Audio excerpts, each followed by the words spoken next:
लेकिन हमने सीखा कुछ नहीं।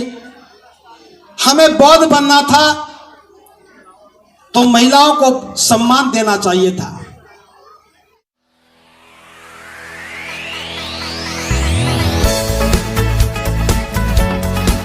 जितनी भी महिलाएं बैठी हैं, मैं आपसे पूछना चाहता हूं, जो महिला घर में घूंघट नहीं करती वो हाथ ऊपर करे।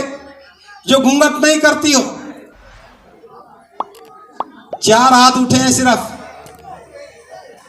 और मैं तो भीम ज्ञान चर्चा के लोगों से कहना चाहूंगा, इलाज में कमी है, इलाज में कमी है। अगर हम महिलाओं का घूंघट नहीं हटा पा रहे तो याद रखना, भारत का संविधान खतरे में पड़ेगा।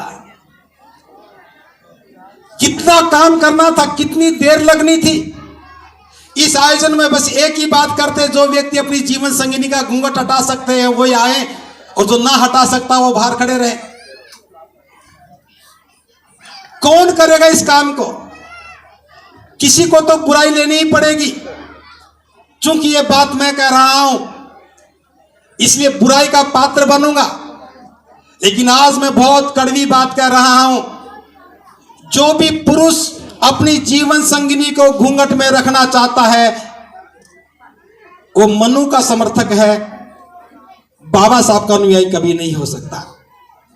और फिर वो भी इस व्यवस्था में बैठ करके आनंद लेने लगे तो बहुत भूल भलैया में पड़ जाएंगे। हमें पहचान स्थापित करनी होगी। हम बौद्ध हैं, इसलिए हमें पहचान बनाना होगा कि बौद्धों में कोई भी महिला घूंघट नहीं करती है और इस काम में कोई खर्च होने वाला नहीं है। बस ये भावना पता लग जाए कि बाबा साहब ने मनुस्मृति को इसलिए जलाया था कि वो महिलाओं को बराबर का अधिकार नहीं देना चाहती थी। और लेकिन जब बाबा साहब ने हिंदू कोड बिल बनाया, जो महिलाओं की बराबरी का दस्तावेज था, इस देश का सारा बुद्धिजीवी वर्ग बाबा साहब के खिलाफ खड़ा हो गया।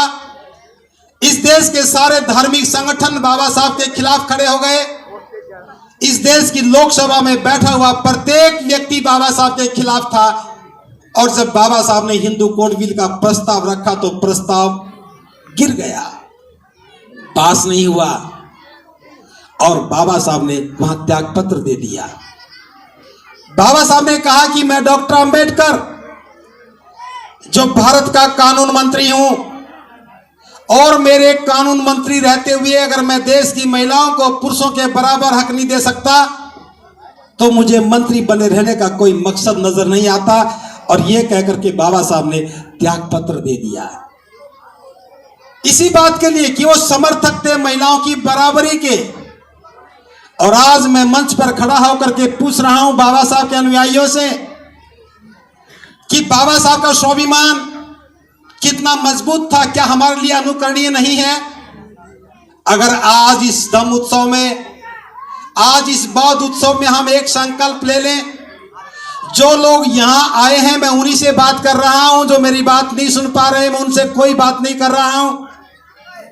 आज इस संकल्प ले लें, अगर बात समझ में आ गई हो कि ये बाबा साहब की दिल की पीड़ा थी, महिला और पुरुष के बीच के भेद को बाबा साहब समाप्त करना चाहते थे, और ये घूंघट एक बाधा बन गया है।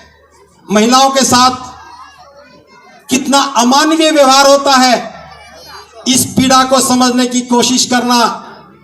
जो पुरुष हैं, जो घूंघट के पोषक हैं, जो घूंघट की व्यवस्था का समर्थन करने वाले हैं, उनसे मेरा इतना सा अनुरोध है, आज अपने घर में जाकर के अपने मुंह के आगे कपड़ा डाल करके 1 कप चाय बनाना, 1 कप अपनी जीवन संगिनी को देना और 1 कप खुद पीना, घूंघट करके पीना। 1 कप चाय बनाकर पीने में ही पता लगेगा कि कितनी पीड़ा होती है। इन महिलाओं को देखिए, शादी के बाद ये जुल्म शुरू होता है और शमशान में जाने के बाद ही कोई शांति मिलती होगी।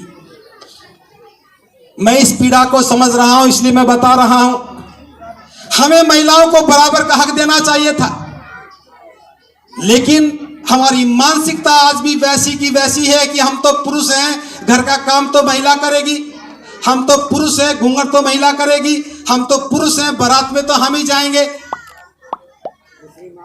तो फिर उत्सव मनाने का कोई अर्थ नहीं रहेगा।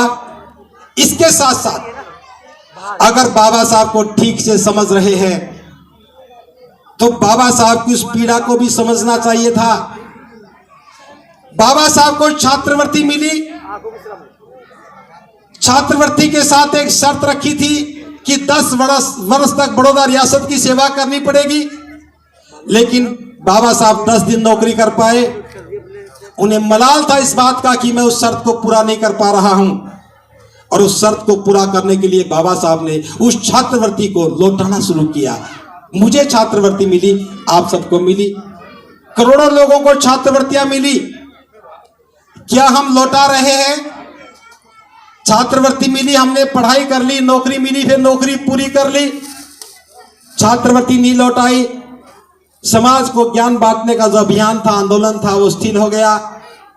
सारी बातें तो करते रहते हैं, लेकिन छात्रवृत्ति लौटाने की बात कोई नहीं करता, क्योंकि वो लौटाना पड़ रहा है। ये हमारा अधिकार नहीं था, ये बाबा साहब की अनुकंपा थी हम पर कि छात्रवृत्ति मिली, हमें लौटानी चाहिए थी। अगर आज इस बात को हम संकल्प में ले लें, हमें जो छात्रवृत्ति मिली हम भी लौटाना शुरू करें, तो समाज में जो गरीब लोग हैं, जिनके बच्चे आज स्कूल में पढ़ने के लायक नहीं बन पा रहे हैं या फीस नहीं भर पा रहे हैं, आप उन्हें छात्रवृत्ति देंगे तो 10 साल के बाद, 20 साल के बाद एक बहुत बड़ा परिणाम आएगा, और फिर हम कह पाएंगे कि बाबा साहब की बात को हमने माना और शिक्षा के क्षेत्र में हमने काम किया। दीक्षा के बाद बाबा साहब ने संबोधन में कहा था कि हमें अपनी आमदनी का 20वां हिस्सा समाज को धर्म प्रचार के लिए दान करना चाहिए।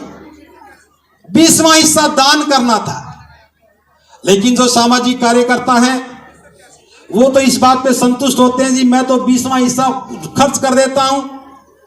आप खर्च कर रहे हैं, ये दान नहीं है। आप गाड़ी में तेल फूक रहे हैं, ये दान नहीं है।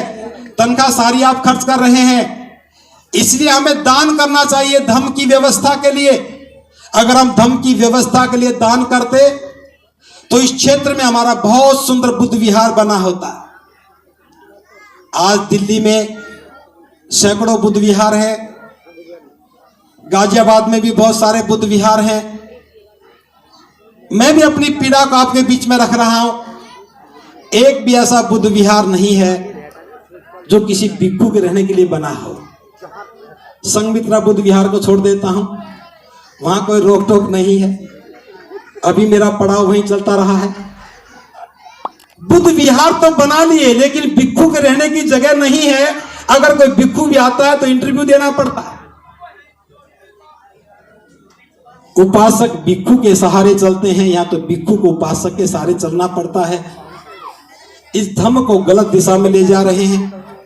अगर ईमानदारी के साथ हम दान करते तो सुंदर बुद्ध विहार बनते, सुंदर बुद्ध विहार बनते। जो लोग घर में दुखी हैं वो बुद्ध विहार में आकर के शांति पाते, विहार अपना काम करते, 10-20 भिक्षु वहां बैठे होते, शिक्षा का काम चल रहा होता। हम भी गर्व और गरिमा के साथ कह सकते थे कि हम बाबा साहब के अनुयायी हैं और हमने बौद्धों की एक व्यवस्था की स्थापना कर दी है, लेकिन हम नहीं कर पा रहे। हमें ये काम करना चाहिए था। आज भी कोई संकल्प ले ले तो बहुत अच्छी बात होगी।